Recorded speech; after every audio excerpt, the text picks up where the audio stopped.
warahmatullahi wabarakatuh. Alhamdulillahirabbil alamin. Assalatu wassalamu ala asrofil anbiya'i wa mursalin wa ala alihi wa ashabihi ajmain, amma ba'du.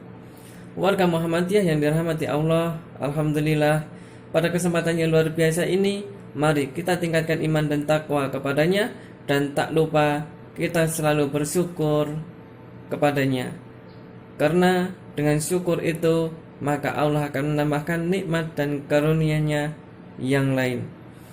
Baiklah, pada waktu yang tidak menentu ini barangkali membuat kita semakin bingung menjalani kehidupan. Kenapa? Karena pandemi yang tak kunjung usai, masalah kehidupan yang datangnya silih berganti. Kita sebagai orang yang beriman setidaknya harus bersabar menghadapi persoalan problematika kehidupan tersebut. Nah, bagaimana cara mengelola kesabaran tersebut? Mari kita simak video atau tausiah yang akan disampaikan oleh Ustadz Frida Agung berikut ini. Selamat menyaksikan. Assalamualaikum warahmatullahi wabarakatuh. Alhamdulillahi rabbil alamin, wa bihi nasta'in ala umurid dunya waddin, wassalatu wassalamu ala asyrafil anbiya'i wal mursalin, wa ala alihi wa ashabi ajma'in, amma ba'du. Jamaah pengajian rahimakumullah, pertama mari kita bersyukur kepada Allah Subhanahu wa taala atas limpahan rahmat serta hidayahnya.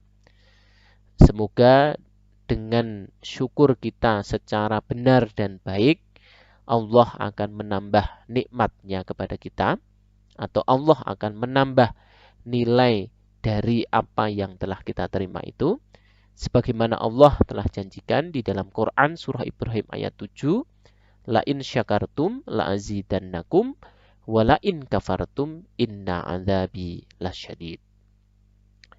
Jamaah pengajian rahimakumullah, yang kedua, salawat dan salam semoga tetap terlimpahkan kepada junjungan kita Rasulullah Muhammad SAW beserta keluarganya, para sahabat, para tabi'in, para tabi'it tabi'in, termasuk kita semua hingga akhir hayat hidup kita.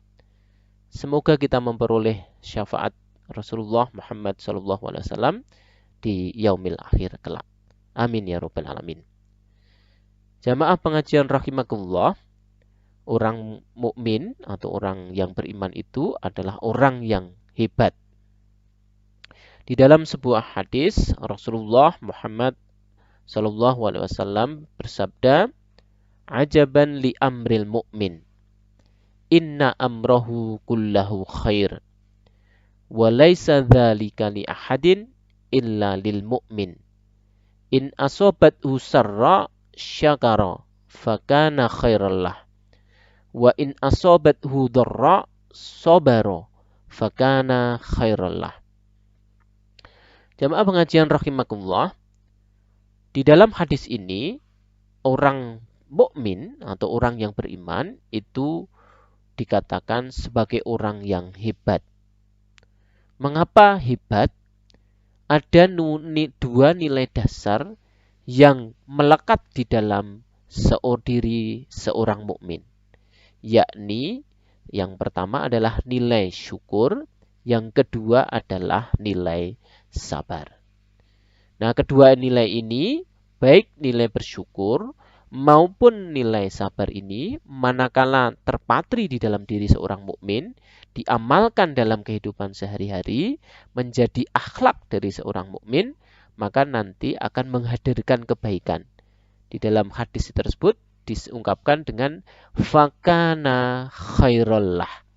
Jadi seorang mukmin manakala senantiasa bersyukur dan bersabar, maka Allah akan menghadirkan kebaikan baginya. Jamaah pengajian rahimakumullah, dalam konteks pandemi COVID-19 ini yang kondisinya saat ini belum berakhir, alhamdulillah trennya sudah menurun, namun belum berakhir, maka kita harus bersabar. Nah, agar sabar kita itu sukses, agar sabar kita itu menghadirkan kebaikan, maka perlu perilaku manajemen sabar. Nah, jamaah sekalian rahimakumullah, di dalam manajemen sabar ada dua variabel yang harus kita perhatikan. Apa itu dua variabel itu? Jamaah sekalian rahimakumullah, variabel pertama adalah kemampuan. Yang kedua adalah variabel target. Jamaah sekalian rahimakumullah, bahwa sabar itu bukan berarti kita pasrah akan kondisi ketidaknyamanan yang telah kita terima. Bukan kita menerima apa adanya, tetapi di dalam sabar itu ada upaya, ada usaha untuk keluar dari kondisi yang kurang ideal, agar ada upaya keluar dari kondisi tidak ideal menuju kondisi yang ideal, menuju kondisi yang kita harapkan.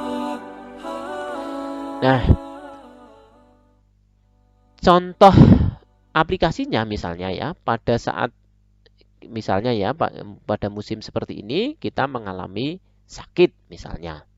Nah, yang pertama, misalkan kita targetkan atau harapan kita itu adalah sembuh dengan cepat. Nah, maka kita harus punya upaya. Jadi variabel yang kedua upayanya. Jadi upaya bagaimana kita berusaha semaksimal mungkin agar kita itu menjadi sehat. Nah, contohnya ya, misalnya dengan beristirahat, makan makanan yang bergizi, dan berobat gitu ya. Namun manakala upaya kita itu masih terjadi gap, jadi belum sinkron antara kemampuan upaya tadi dengan targetnya tadi, maka targetnya perlu kita kendalikan kembali, perlu kita turunkan, ya perlu kita kondisikan. Nah, bagaimana caranya? Ya, kita berusaha sembuh, doa kita ya sembuh, walaupun sembuhnya itu tidak cepat. Jadi di dalam hati kita ya sudah kita buat senang, tidak perlu punya cita-cita sembuh dengan cepat. Karena nanti kalau ini terjadi gap, jadi antara upaya dengan targetnya tadi tidak sinkron, maka nanti ungkapan di dalam hadis fakana khairullah itu nanti tidak akan tercapai. Nah, ya begitu jamaah sekalian rahimakumullah yang sedikit kami berbagi. Jadi mari kita senantiasa bersabar atas apa yang tidak kita inginkan dengan cara melakukan manajemen sabar dengan cara mengendalikan dua variabel tadi. Yang pertama adalah variabel usaha atau variabel kemampuan, yang kedua adalah variabel target. Semoga bermanfaat. Billahi taufiq wal hidayah. Wassalamualaikum warahmatullahi wabarakatuh.